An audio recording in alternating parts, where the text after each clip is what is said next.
नमस्कार विद्यार्थियों।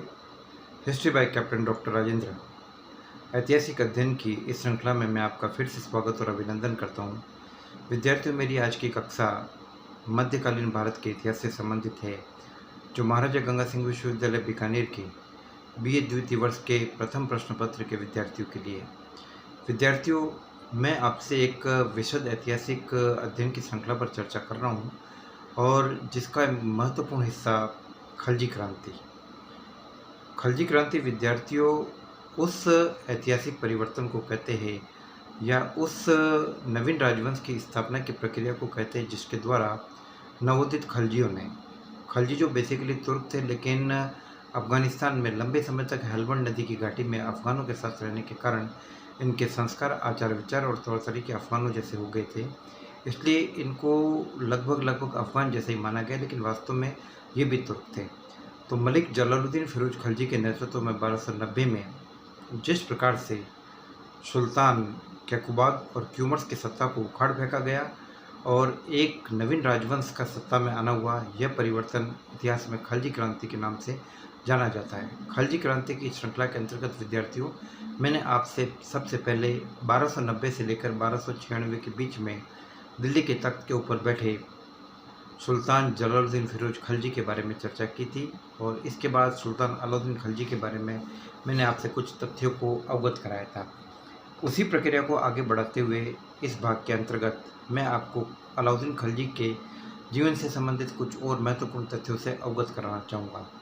सुल्तान अलाउद्दीन खलजी जलालुद्दीन खलजी के भाई शिहाबुद्दीन खलजी के चारों बेटों में से सबसे बड़ा बेटा था।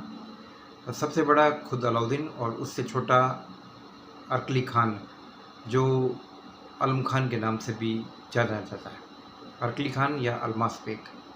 बाकी दोनों भाइयों का इतिहास में बहुत ज़्यादा उल्लेख नहीं है। सुल्तान अलाउद्दीन अपने चाचा और अपने दामाद जलालुद्दीन फिरोज खलजी का काफ़ी विश्वास पात्र था और काफ़ी स्नेह पात्र था। यद्यपि ये बात अलग है कि सुल्तान की पत्नी और सुल्तान की सासू ने, यद्यपि अलग बात है कि सुल्तान जलालुद्दीन फिरोज खलजी की पत्नी और उसकी बेटी अलाउद्दीन को बहुत ज़्यादा सम्मान नहीं देती थी, लेकिन इसके बावजूद अलाउद्दीन की योग्यता में किसी भी प्रकार से संदेह नहीं किया जा सकता था। अपनी योग्यता के बल पर उन्नति करते हुए धीरे धीरे अलाउद्दीन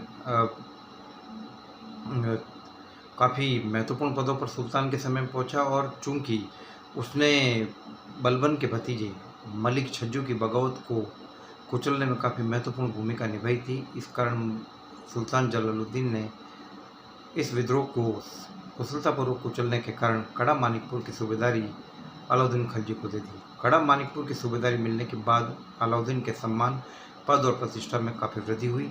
जहाँ एक तरफ अलाउद्दीन का सम्मान बढ़ता जा रहा था, वहीं दूसरी तरफ सुल्तान जलालुद्दीन फिरोज खलजी की कुछ नीतियों के कारण उसका सम्मान घटता जा रहा था, जैसे कि मलिक छज्जू को दंडित नहीं किया जाना, रणथंभौर के आक्रमण से अभियान को अधूरा छोड़कर वापस लौट आना। ये इस प्रकार के कदम थे जो नवोदित युवा खलजियों को बिल्कुल स्वीकार नहीं थे और उनका ये मानना था कि इन परिस्थितियों में, जबकि हमने ममलूक तुर्कों से संघर्ष करके सत्ता हासिल की है, तो ऐसी परिस्थिति में हमारे लिए ज़्यादा ज़रूरी कि हम अपनी ताकत को मजबूती के साथ काम लें और यह काम सुल्तान जलालुद्दीन नहीं कर पा रहा था। इसलिए अलाउद्दीन की लोकप्रियता बढ़ती जा रही थी और सुल्तान जलालुद्दीन की लोकप्रियता कम होती जा रही थी। 1292 में सुल्तान अलाउद्दीन ने जलालुद्दीन की अनुमति लेकर भीलसा का अभियान किया था और इसके बाद 1296 में उसने देवगिरी का अभियान किया। विद्यार्थियों, देवगिरी अभियान में अलाउद्दीन को इतनी ज़्यादा दौलत और इतना ज़्यादा सोने चांदी प्राप्त हुए कि उसकी महत्वाकांक्षाएं जागृत हो गई। अपने भाई अलमास बेग को विश्वास में लेकर उसने अपने चाचा जलालुद्दीन फिरोज खलजी को अकेले मिलने के लिए राजी कर लिया और उसकी हत्या कर दी गई। विद्यार्थियों, 20 जुलाई 1296 का दिन, इस दिन सुल्तान जलालुद्दीन की हत्या कर दी गई और सुल्तान अलाउद्दीन दिल्ली के तख्त के ऊपर बैठा। यद्यपि अलाउद्दीन दिल्ली के तख्त पर बैठ तो गया, लेकिन उसके रास्ते आसान नहीं थे, क्योंकि दिल्ली की जनता उसको घृणा की दृष्टि से देखती थी, इसलिए कि उसने अपने पितृतुल्य चाचा और ससुर जलालुद्दीन की हत्या की थी और दिल्ली की जनता उसको हत्यारा मानती थी। इसके अलावा बहुत सारे जलाली सरदार, यानी जो जलालुद्दीन के समर्थक थे, वे भी अलाउद्दीन के ऊपर विश्वास नहीं करते थे और खुद सुल्तान जलालुद्दीन का बेटा अरकली खान वहाँ से भागकर मुल्तान की तरफ चला गया था और मुल्तान और सिंध के क्षेत्रों का स्वतंत्र स्वामी बना हुआ था। तो अलाउद्दीन के सामने चुनौतियाँ बहुत ज़्यादा थी, लेकिन धीरे धीरे उसने इनसे निपटने का निश्चय किया। अलाउद्दीन ने लोगों को अपने पक्ष में करने के लिए अपने पास जो धन था, जो उसने देवगिरी से हासिल किया था, वो लोगों में मुक्त रूप से बांटा। और इसके अलावा जब बहुत सारे जलाली सरदारों में धन बांटा गया और वे जलाली सरदार जो उसकी सेवा में आ गए उनको भी धन दिया गया। और बहुत सारे जलाली सरदार जो धन के लोभ में आ गए तो एक बार उनको भी धन देकर संतुष्ट किया गया। इसके अलावा अलाउद्दीन ने अपने लोगों में बड़ी बड़ी उपाधियों का वितरण किया, जैसे कि नसरत जलसेरी को नसरत खान की उपाधि दी गई, मलिक यूसुफ को जफ़र खान की उपाधि दी गई। इसी प्रकार से संजर को यूसुफ खान की उपाधि दी गई, अलमास बेग को उलुग खान की उपाधि दी गई। तो इस प्रकार की उपाधियाँ देकर उसने अपने लोगों को संतुष्ट करने की कोशिश की और धीरे धीरे करके उसने लोगों को अपने पक्ष में किया। इसके बाद एक अभियान मुल्तान की तरफ किया गया और मुल्तान में अलमास बेग मुल्तान में अरकली खान को हराया गया और उसे कैद करके उसकी हत्या कर दी गई। इसके बाद में उसके बेटे की भी हत्या कर दी गई। शाह तुर्कान जो उसकी सासू लगती थी उसको भी कैद में डाल दिया गया और धीरे धीरे करके अलाउद्दीन ने अपने लोगों को अपने रास्ते से हटा दिया। अलाउद्दीन ने सुल्तान बनने के बाद अलाउद्दीन मुजफ्फरदीन व मोहम्मद शाह खलजी की उपाधि धारण की और अपने आप को उसने द्वितीय सिकंदर कहलाना चालू किया, सिकंदर सानी, क्योंकि वह सिकंदर महान की तरफ में विजय अभियान को दोहराना चाहता था। अलाउद्दीन के शासनकाल का विद्यार्थी यदि विश्लेषण किया जाए तो ये कहा जा सकता है कि अलाउद्दीन यद्यपि महान तो नहीं था, लेकिन फिर भी उसे महानता के काफ़ी नज़दीक तक कहा जा सकता है। उसमें अपने विचारों को लागू करने की, अपने विचारों को व्यावहारिक रूप प्रदान करने की और उनको क्रियान्विति के स्तर तक ले जाने की क्षमता उसके अंदर मौजूद थी। अलाउद्दीन दिल्ली सल्तनत के सभी सुल्तानों की तुलना में ज़्यादा सफल और ज़्यादा महान साबित हुआ। अलाउद्दीन की उपलब्धियों का श्रेय केवल अलाउद्दीन को नहीं दिया जा सकता, बल्कि अलाउद्दीन के पास हम एक पूरी की पूरी टीम देख रहे हैं, पूरा का पूरा संगठन देख रहे हैं। अलाउद्दीन उन सौभाग्यशाली सुल्तानों में से एक था जिसको एक के बाद एक करके कई बेहतरीन अधिकारी और सेनानायक हासिल हुए और ख़ुद अलाउद्दीन एक बेहतरीन सेनानायक भी था। अलाउद्दीन को उसके दक्षिण भारत के अभियानों की सफलतापूर्वक क्रियान्विति के लिए मलिक काफूर जैसा बेहतरीन सिपहसालार प्राप्त हुआ, जो उसको खंबात की खाड़ी में 1000 दिनार के बदले में नीलामी में हासिल हुआ। तो काफूर 1000 दिनारी भी उसको कहते हैं और काफूर 1000 दिनारी ने अलाउद्दीन के सेनापति के रूप में उसके दक्षिण के विजय अभियानों को संपादित किया।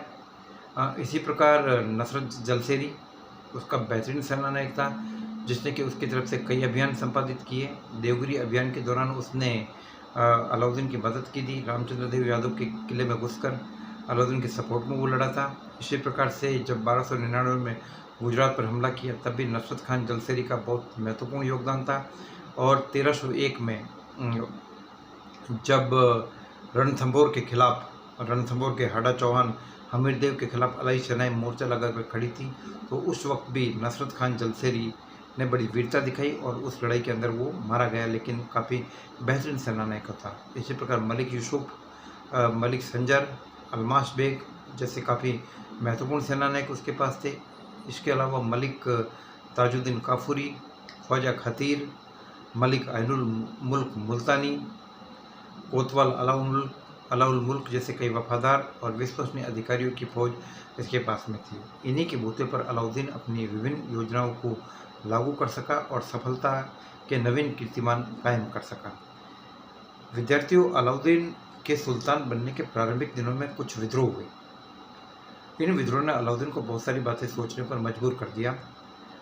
अलाउद्दीन के खुद के भतीजे अकद खान ने विद्रोह किया और उसने रणथंभौर अभियान के दौरान जब सुल्तान के पास गिने चुने सैनिक थे तो वो अकद खान अपने सैनिकों को लेकर पहुंचा और उसने सुल्तान के ऊपर तीर बरसाने चालू किए। सुल्तान मूर्छित हो गया और सुल्तान के सैनिकों ने अपने अकद खान को ये कहा कि सुल्तान मर गया है। तो अकद खान ने अपने आप को सुल्तान घोषित कर दिया, लेकिन जब उसने सुल्तान के हरम में घुसने की कोशिश की तो उसे रोक दिया गया। कुछ देर बाद सुल्तान अलाउद्दीन खिलजी को होश आ गया और वो अपने सैनिकों को लेकर अकद खान के पीछे गया। अकद खान वहाँ से भाग खड़ा हुआ। इसी प्रकार से एक विद्रोह जब अलाई फौजें 1299 में गुजरात के अभियान से लौट रही थी तो उस वक्त लूट के माल के वितरण को लेकर नवीन मंगोलों ने, वे मंगोल जो अब्दुल्ला खान के नेतृत्व में जलालुद्दीन खिलजी के समय में आए थे और जिन्होंने इस्लाम स्वीकार किया था, वे न्यू मुसलमान कहलाए। उन नवीन मुसलमानों ने विद्रोह किया और नसरत खान के एक भतीजे की हत्या भी कर दी। तो ये दूसरा विद्रोह था। इसी प्रकार सिद्दी मौला ने विद्रोह किया। तो ये इस प्रकार एक के बाद एक करके 2-3 विद्रोह हुए, जिसने कि अलाउद्दीन की सत्ता को एक प्रकार से चुनौती देने की कोशिश की। तो इन चीज़ों के कारण अलाउद्दीन बहुत सारी बातें सोचने को मजबूर हो गया। उसने सोचा कि इस प्रकार के विद्रोह क्यों होते हैं और इस प्रकार के विद्रोह को हम कैसे रोक सकें। तो उसने ये पाया कि मेरे सरदार, एक तो मेरे सरदार और अमीरों के पास बहुत सारा पैसा इकट्ठा हो गया है, तो वो उनसे लिया जाना चाहिए। तो उसने कर की मात्रा बढ़ाई और इस प्रकार के नियम लगाए कि किसी भी व्यक्ति के पास बहुत ज़्यादा पैसा इकट्ठा नहीं हो पाए। दूसरा, उसने ये माना कि ये लोग आपस में शराब पार्टियाँ करते, दावतें करते और वहीं पर मेरे खिलाफ विद्रोह की योजना बनाते। तो उसने शराब और अन्य तमाम मादक पदार्थों के प्रयोग को निषेध कर दिया और दिल्ली से के काफ़ी दूर दूर तक के इलाके में खुले रूप में कोई शराब का सेवन नहीं कर सकता था। तीसरा, उसने कहा कि ये सारे सरदार लोग आपस में वैवाहिक संबंध कायम करते हैं और जब भी एक सरदार विद्रोह करता तो बाकी लोग उसके साथ हो जाते। तो सुल्तान ने आदेश निकाला कि उसकी अनुमति के बगैर उसके सरदार आपस में न तो कोई वैवाहिक संबंध करेंगे, न कोई किसी प्रकार का रिश्ता कायम करेंगे, और यदि कोई वैवाहिक संबंध करना ही है तो इसके लिए सुल्तान की अनुमति लेनी जरूरी है। तो इस प्रकार के कुछ कदम लागू करके सुल्तान ने इस प्रकार के विद्रोह को टालने की कोशिश की और सुल्तान काफ़ी हद तक इस क्षेत्र में कामयाब भी हुआ। तो विद्यार्थियों, मैंने अभी आपको सुल्तान अलाउद्दीन खिलजी की कुछ बेसिक नीतियाँ और उसके बारे में शुरू होने वाली कुछ बातें बताई। अलाउद्दीन के राजत्व सिद्धांत की व्याख्या मैं इससे पहले की क्लास में पहले कर चुका हूँ कि सुल्तान अलाउद्दीन ने कभी भी, न केवल सुल्तान अलाउद्दीन ने या किसी भी खिलजी सुल्तान ने अपनी दैवीय उत्पत्ति की कभी भी बात नहीं की, नहीं अपने आप को किसी महान पौराणिक वीर से जोड़ने की कोशिश की, बल्कि खिलजियों ने यह साबित कर दिया कि सुल्तान बनने के लिए आपकी योग्यता, आपकी भुजाओं की ताकत सबसे बड़ी योग्यता है। इसके लिए आपका किसी ऊंचे खानदान से संबंधित होना जरूरी नहीं है और न ही आप किसी प्रकार के दैवीय राजतंत्र की बात कर सकते हैं। तो इस प्रकार की बातें साबित कर दी और उल्टे अलाउद्दीन खिलजी ने खुद को खलीफा का दाहिना हाथ, यास्मीन उल खिलाफत अल नासिर अला अमीर अल मोमिनीन, that means the right hand of the खलीफा and the faithful commander of the Islam का, और उसके उत्तराधिकारी कुतुबुद्दीन मुबारक खिलजी ने तो खुद अपने आप को खलीफा घोषित कर दिया। तो इसी प्रकार राजस्व सिद्धांत के बारे में इन लोगों की पूरी व्याख्या थी और सुल्तान अलाउद्दीन खिलजी ने निरंकुशता की अवधारणा का प्रतिपादन किया। वो निरंकुशता की अवधारणा जिसे बलबन ने काफ़ी कठोरता से लागू करने की कोशिश की, उसको सुल्तान अलाउद्दीन ने अपनी चरम सीमा पर पहुंचा दिया, फ्रांस के सम्राट लुई 14वें की भांति। तो ये कुछ बेसिकली बातें हैं। इससे आगे की क्लास में विद्यार्थियों में आपसे सुल्तान अलाउद्दीन खिलजी की से जुड़ी हुई 3 महत्वपूर्ण बातों की चर्चा करूंगा। उसका उत्तर भारतीय अभियान, उसका दक्षिणी भारतीय अभियान और उसका बाजार control system, price control system, जिसके अंतर्गत लगभग दिल्ली के आसपास के क्षेत्रों में 20 साल तक वस्तुओं के मूल्य न केवल कम रहे बल्कि स्थिर रहे। और उस दौर के अंदर कई प्रकार से अनाज भी इकट्ठा किया गया जनता के लिए।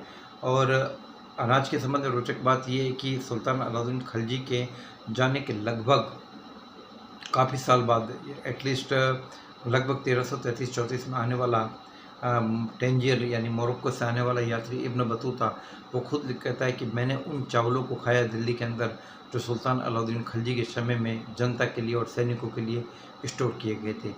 तो इस बाजार नियंत्रण व्यवस्था के पहलुओं के बारे में, मंगोल हमलों के बारे में, उत्तर भारतीय और दक्षिण भारतीय अभियानों के बारे में अगली क्लास में विद्यार्थियों विस्तार से चर्चा की जाएगी। तब तक आप इन चीज़ों को समझिए।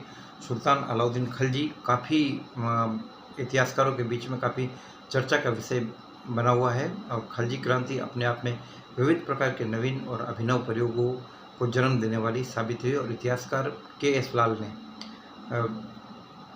खिलजियों के ऊपर बहुत ही बेहतरीन काम किया है। Alauddin and his times, K S. Lal की जो बेहतरीन कृति है, मेरी कोशिश ये कि मैं आपको उसी चीज़ को आधार बनाकर पढ़ूँ। इसके अलावा मैंने अपनी इस कक्षा को तैयार करने में कुछ महत्वपूर्ण संदर्भ ग्रंथों का प्रयोग किया गया है, जिसके अंतर्गत आप प्रोफेसर हरीशचंद्र वर्मा द्वारा रचित मध्यकालीन भारतीय इतिहास भाग प्रथम, जो दिल्ली विश्वविद्यालय के हिंदी माध्यम कार्यान्वयन निदेशालय द्वारा प्रकाशित है, उसका मैंने प्रयोग किया। और इसके अलावा इरफान हबीबे, रोमिला थापरे और प्रोफेसर हरबंस मुखिया, इन कई इतिहासकारों के ग्रंथों को मैंने संदर्भ ग्रंथों के रूप में उपयोग करने की कोशिश की है और साथ ही साथ के.एम. अशरफ द्वारा लिखित हिंदुस्तान के निवासियों का रहन सहन, जीवन परिस्थितियाँ, इस प्रकार का जो ग्रंथ है उससे जुड़ी हुई सामग्री को भी मैंने अपने इस चैप्टर के अंदर शामिल करने की कोशिश की है और भी आगे जब मैं आपको इस बारे में बताऊंगा तो इन चीज़ों को और ज़्यादा समझाने की कोशिश की जाएगी। तब तक अपने स्वास्थ्य का ध्यान रखिए। जय भारत, जय हिंद।